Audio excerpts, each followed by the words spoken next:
It's fascinating Five Live Boxing, as always. Lots to pack in the next 17 minutes or so. So let's talk about the Women's World Boxing Championships currently taking place in China. And Mike, this is the one and only chance for all the fighters to qualify for the Olympic Games. Yes, and it's been a really good tournament so far. Nicola Adams has qualified at flyweight and Natasha Jonas has qualified at lightweight. The semi-finals take place tomorrow. All three of the representatives in the Olympic weight divisions have qualified for the semi-finals, as has a featherweight Lisa Jane Whiteside. The one still waiting to claim her Olympic place is the middleweight Savannah Marshall. She has to win her semi-final to be certain of going through to London, although I think that given her record over the past couple of seasons and here at the World Championships in China, that she should be given a wild card if she so fails tomorrow. And she can also lose to the eventual winner and go through, and that would the reason why there's a problem with Savannah Marshall is that the way that this has been carved up, there's another word to describe the way the women's amateur boxing has finally appeared at Olympics. It tried for a couple. There are 13 weights in women's amateur boxing, and for some reason the IOC, working with the Amateur Boxing Association, the authorities, decided they'd only have 3 weights. Now this created a big problem because it demanded of women that they lose sometimes up to 2 stone, which is not good to ask any 18-year-old girl to sacrifice to make or gain 18 pounds or 20 pounds. In fact, all 3 of our boxers who will be in London, I'm convinced, are all boxing out of their weight categories. And the reason why we don't know about Savannah Marshall yet, even though she is really number 2 in the world or 3 in the world, is that already at her weight there are 4 Europeans, and there's only going to be allowed to be 3 Europeans at the Olympics. Now this creates another problem as far as I'm concerned, Mike, because it means that somebody with power is going to say, okay, we'll take that woman there from Papua New Guinea, even though she's only had 2 bouts, because that gives us someone from that region, and we'll take that woman from Sub-Saharan Africa, even though at the World Championships there's only ever been 1 country from Sub-Saharan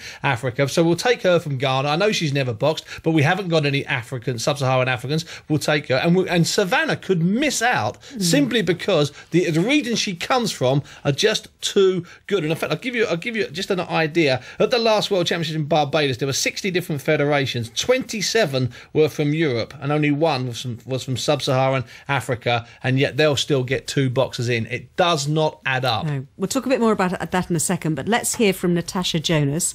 She became the first British female boxer to qualify for the Games out in China, and she's been telling Mike what the Olympics mean to her.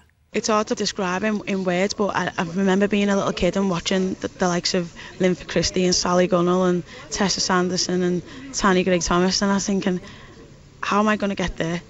I want to be there. I didn't really care about the how. I probably thought it was going to be in track and field as a kid, but it's just amazing to think that all this time later, and I've got the opportunity. So it's like a lifelong childhood dream come true. And there might be somebody out there, a young girl, maybe even a young boy, watching you and getting inspiration from you this time. Yeah, I mean, it's a nice thought. Yeah, that could inspire one person, and if you do inspire one kid, you've done your job. Nicola Adams has been talking about whatever level of success she reaches here, she's looking not at the professional circuit as many men would be doing from Olympic boxing, but at another Olympics. Have you thought that far ahead? Yeah, I'd probably be considering going down the same route and staying amateur, as the professional game in England isn't so great, and you would have to probably move to a different country or something to earn a good lifestyle and live the life we lead now. And to be honest, I don't know, it's just not something that appeals to me at the minute. But as I say, the Olympics first and get that out of the way, and then I can never say never and decide what happens from then on. And the Olympics first, you say, the first Olympics for women, and it happens to be in your own country. Huge spotlight, and therefore a massive opportunity. Yeah, it's massive. It's massive for the sport, and it's massive for the athletes involved. Home advantage, everyone knows the home advantage is always a good thing. You can see that from any type of sport, football, whatever.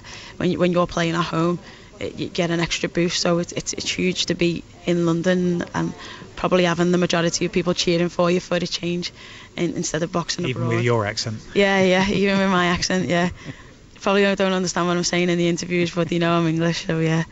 And obviously for the first time you're making history there, and as you say, you can inspire some little girls who maybe have not been exposed to women's boxing before to think, you know what, I think I can do that and get involved, and that's what you need to do. Well, that was Natasha Jonas, and it will be the pinnacle, Mike, won't it, of these girls' careers, because it's not a stepping stone to the professional ranks as it is for some of the guys in boxing. But is there the problem that Buncey's identified, that some of the contests are not going to be the best possible contests because of this quota system and the fact that the ABA want the whole world to be represented, regardless sometimes of quality? And I think that could be one of the issues when people look on at the earlier contests at the games and they start to immediately, whether you like it or not, they're going to compare it to the men's competition. Mm-hmm. Now, the men's competition has the most intensive qualifying program to get the fellas through to, in some cases, only 28 in their weight divisions to accommodate the women. They've already removed one of the men's weight divisions, so there is going to be potential conflict there. As we get to the later stages, the best of them are very, very good. It's just that the strength in depth is not that deep. They will be seeded, that will help. But now, and I'm not going to suggest this is what should happen, but in beach volleyball, introduced in 1996, the best nations in the world are allowed to enter 2 teams. Now, I'm not saying we should have 2 teams, but we have actually got 2 world-class lightweights. In fact, we've got 3. There are 2 in Russia. There's probably 2 in America. So I'm not saying that's the way forward. Or the other thing is maybe they just need to be really bold and say we go straight to quarter-final, 8 boxers only, and instead of 3 weights, do 4 or 5 weights. There's it's quite close to my heart, this, because I'm very against the idea of asking any athlete, male or female, to lose or gain up to 22 pounds, and that's what's been asked of these young women. Yeah. It's not right, Ellie. No. Well, of course, Olympic boxing taking place in the East End of London in the summer.